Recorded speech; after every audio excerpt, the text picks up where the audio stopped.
Boże, tutaj pakujemy teraz wszystko dla Ukrainy. Mamy całą ekipę wolontariuszy. Pakujemy pampersy, artykuły medyczne, żywność, wszystko dla dzieci i kobiet i...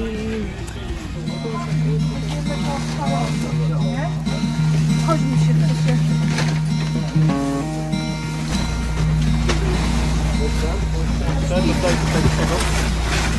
Piwory mogę przynieść, to będą takie jeszcze bardziej.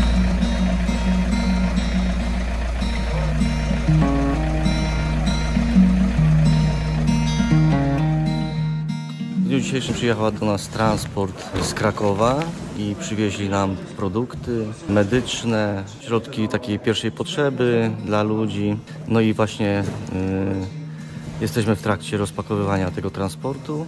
No takie sytuacje rzeczywiście jednoczą nas bardziej i ta pomoc właśnie jest od Salezjanów, dla Salezjanów, którzy później dysponują tą pomocą i dają tym, którzy są najbardziej potrzebujący. Jesteśmy w kościele w Bóbrce, dokładnie w prawej nawie kościoła, która stała się magazynem. Od razu po przyjeździe, kilka minut, przygotowana ekipa rozładowuje, segreguje śpiwory, leki, żywność.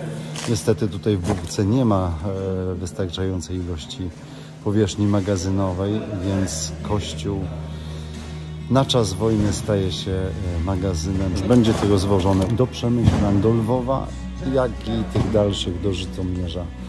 No Odessa póki co jest odcięta. Dziękujemy wszystkim za pomoc, za każdy dar serca i za te dary, które są i także za modlitwy, którymi nas obejmujecie.